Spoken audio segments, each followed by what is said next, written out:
What's going on, guys? It's your boy Scrub here, back again with another video. Hope you guys are having a great day. I know I am. And today, I've got some story times that have been sent in to me about people's insane neighbors. I know you guys tend to really love these, so I figured I'd do another one. Before we get into it, be sure to press the like button. Otherwise, no joke, no scam, your neighbor will become insane. And without further ado, let's hop right into it. Alright, so this first one was sent in to me by a guy that has lived in this neighborhood since he was a baby. His parents already had the house before he was born, so he's just continued living in the house. And for the most part, the neighborhood hadn't changed much. But a new guy had moved in about 3 doors down and had taken it upon himself to make some, interesting, let's just put it that way, design choices with his front yard.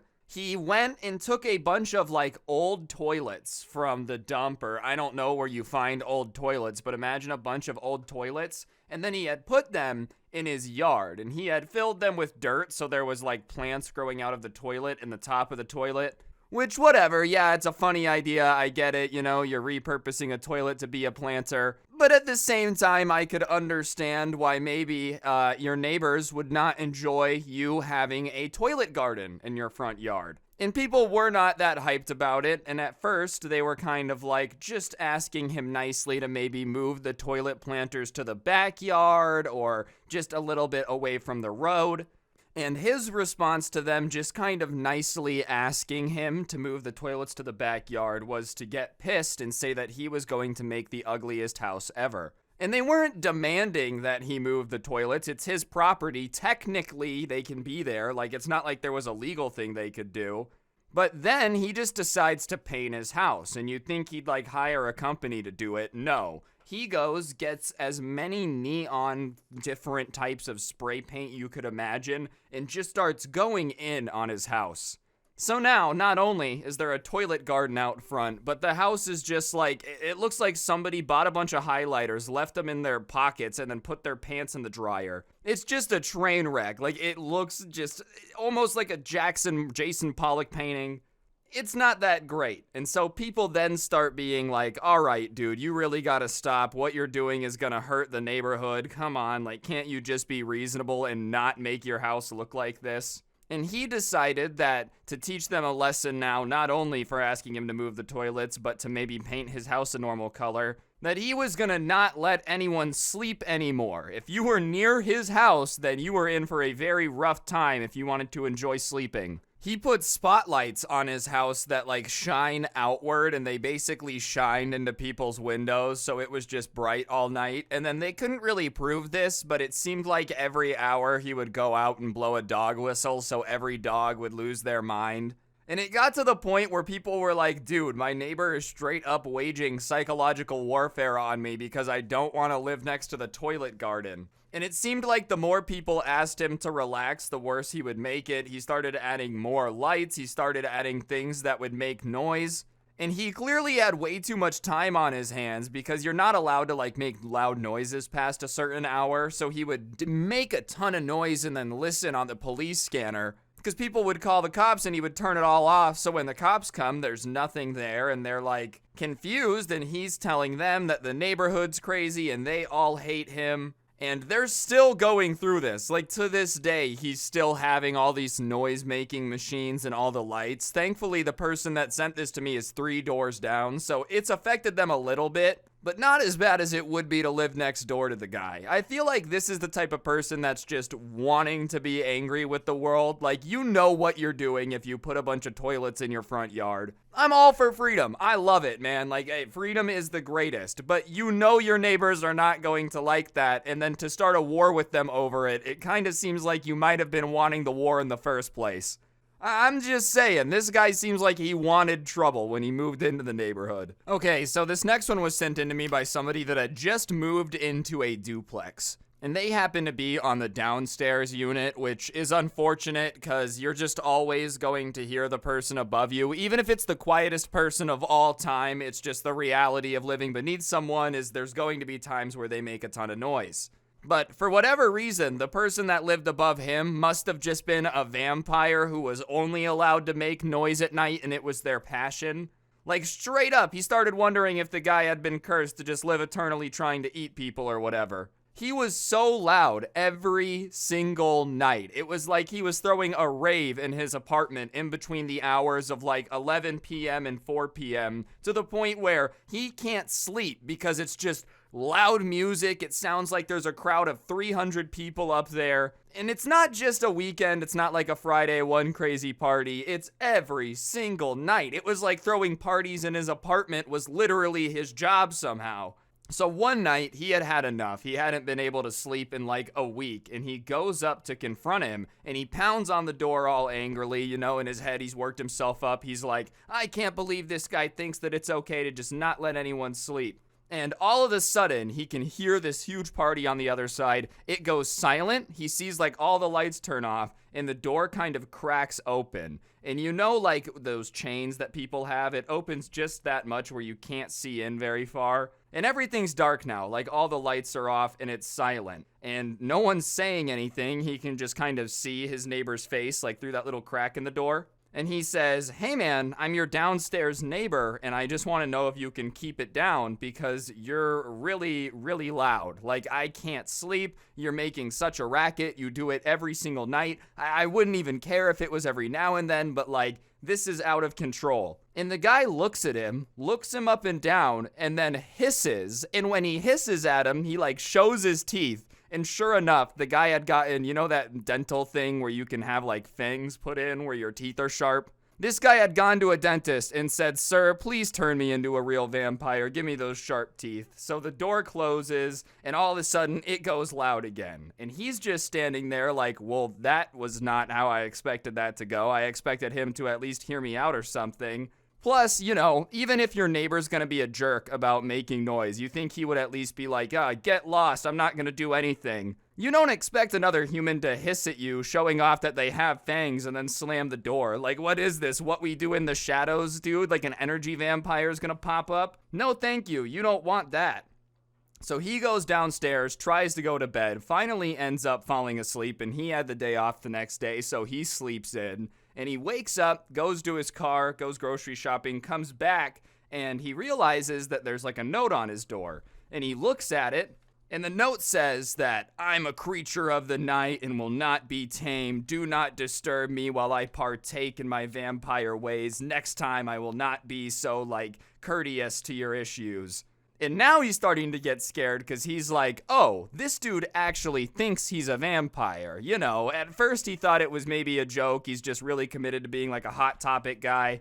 No, this guy is leaving letters being like, don't disturb me at night or I will become an angry vampire. Like, you don't want to live under somebody that nuts. So he decides that he's going to leave it alone. Like, yeah, it sucks to live underneath this guy. He hates that he's making noise. But the second somebody starts leaving threatening letters being like, I'm actually a vampiric demon and you don't want to mess with me or you're gonna regret it. Yeah, they're not a vampire. But do you want to find out what someone crazy enough to think they're a vampiric demon will do to make you regret messing with them? Because I don't. It just seems like something I don't need to cross off the bucket list. If somebody's like, hey, I'm really nuts, you don't want to go start a bunch of beef with them. So whatever, he's just kind of like avoided it because he doesn't want to end up in a situation where he's in a true crime documentary. And he hasn't interacted with them since, but sure enough, every night still, it's like this guy is throwing a rave in his apartment, you know. And there's only 2 units, so it's not even like he can team up with everybody else in the building because they're all hearing it too. It's literally him and the other guy. So if he says something to the landlord, it's 100% obvious who snitched.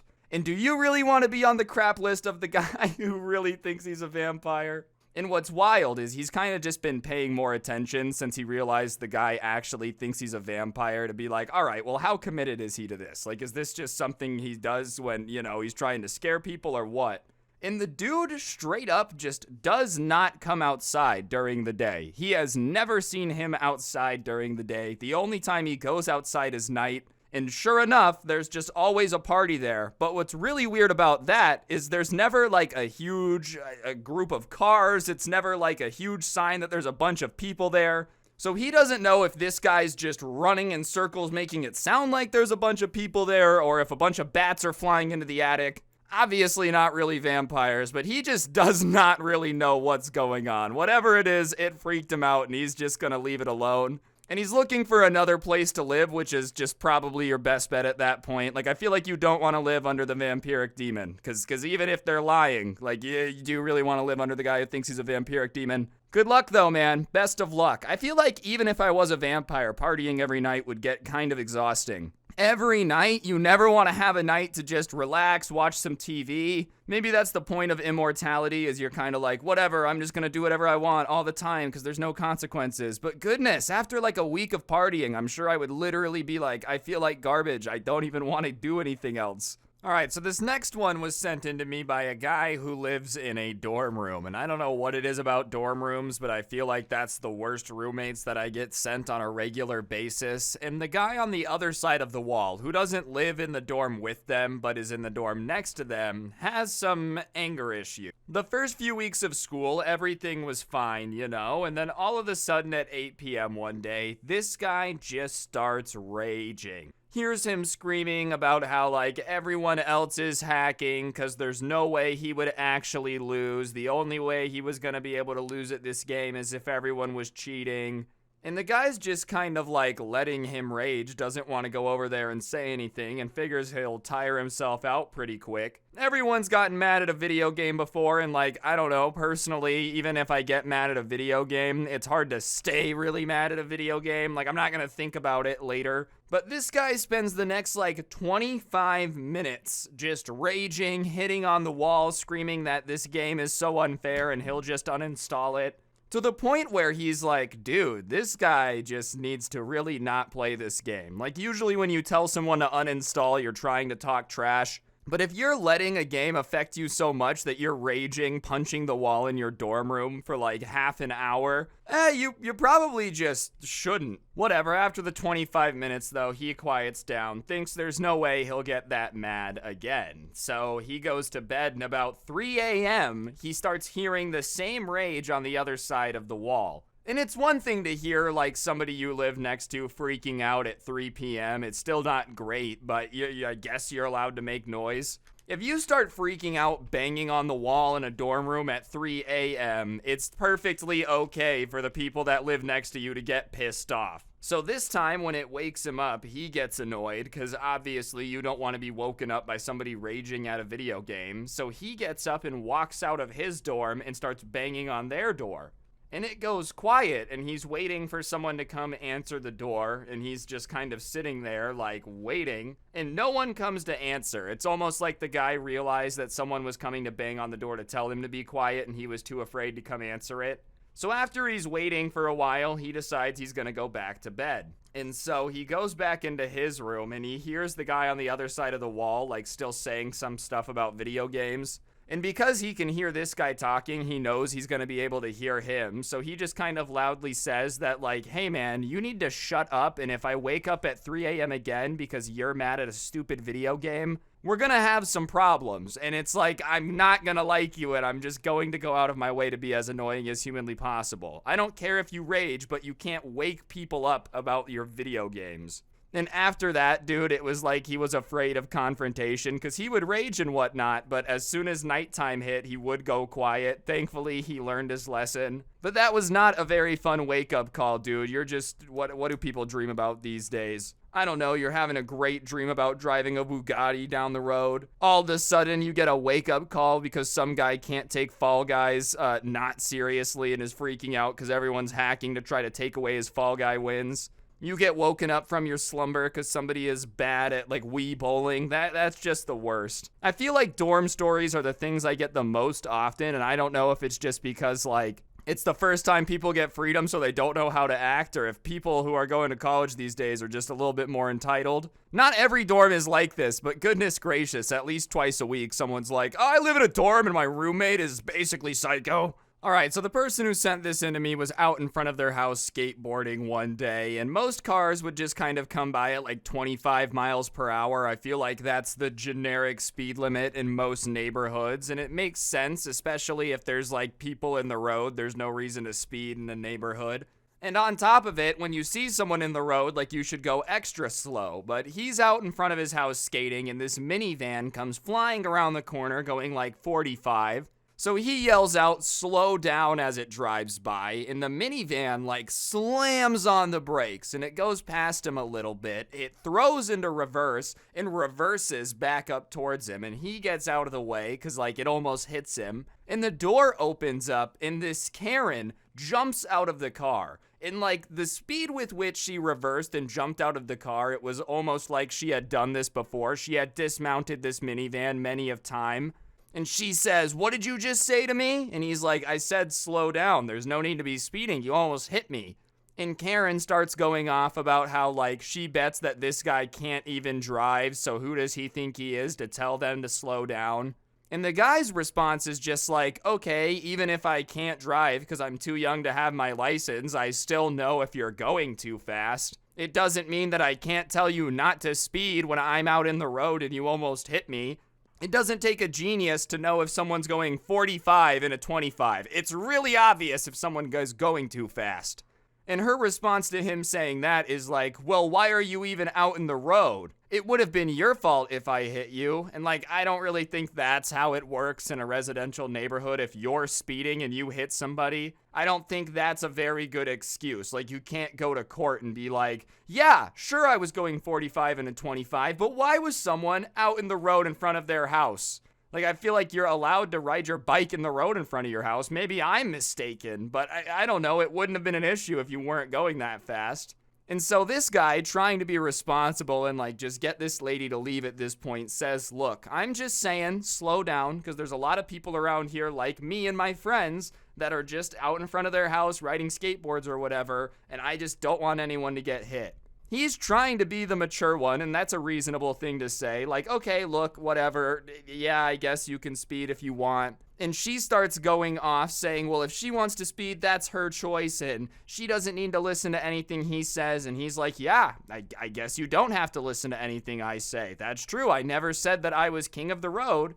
And she's like, yeah, you're not king of the road. And she goes, hops back in her minivan, and goes to like very aggressively peel out of there. You can hear her foot like stomp the gas. The only issue was she had been in reverse last time she had like pulled up. Remember, she reversed back, and she had forgotten that she was in reverse. So when she slams her foot down on the gas, instead of going forward and peeling out of there, she goes backwards. And for whatever reason, she cuts to the wheel. And so she goes flying off the side of the road into a parked car that was like right there.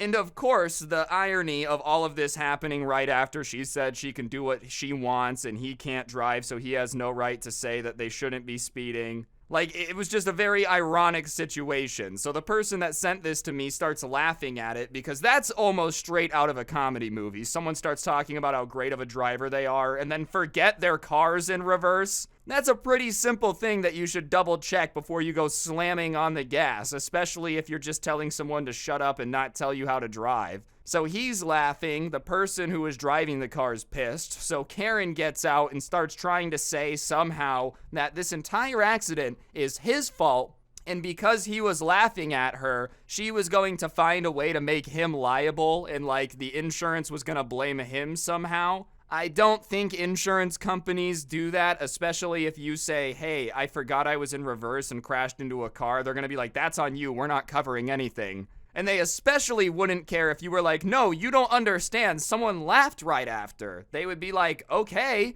what about it? We're not gonna go sue the person that laughed at you and say it's their fault. So she's screaming about how it's all his fault and she's gonna find a way to blame him. And the person whose car it was comes outside and starts being like, dude, you hit my car. And so the kid who sent this to me, like, obviously this is a little bit ago, he's an adult now. He goes inside because he just didn't know what to do. Now he knows you're supposed to stay and make a statement or whatever, but he just didn't want to deal with it. So he went inside, and after they like exchanged insurance information or whatever, the lady came over and started knocking on the door, yelling that like he was a bad kid and she wanted to talk to his parents to let them know how disappointed they should be. Yeah, because he said don't speed, and you got your ego bruised, and then proceeded to forget you were in reverse and crash into a car. I don't really understand how that's his fault. But whatever, she tried to, like, get a response. No one responded. And after that, she ended up leaving. And I feel like, it's one thing to be a bad driver, okay? But it's one thing to not realize you're a bad driver.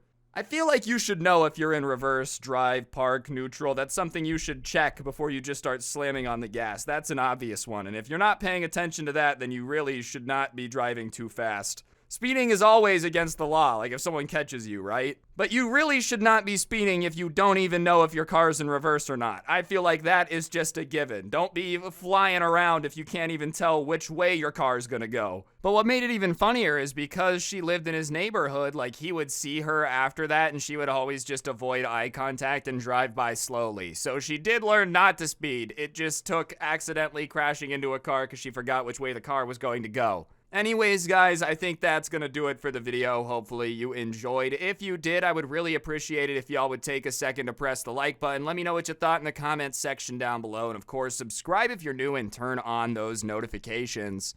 If you want to listen to these in like audio format, like a podcast, I do post them over on Spotify, link down below. Feel free to check it out. And 12 Days of Scrubs is quickly approaching, so be on the lookout for that in December. But yeah, on that note, guys, that'll do it. Don't get anyone pregnant. If you do, make sure they're hot, and hopefully I'll see you guys next time. I'm out. Peace.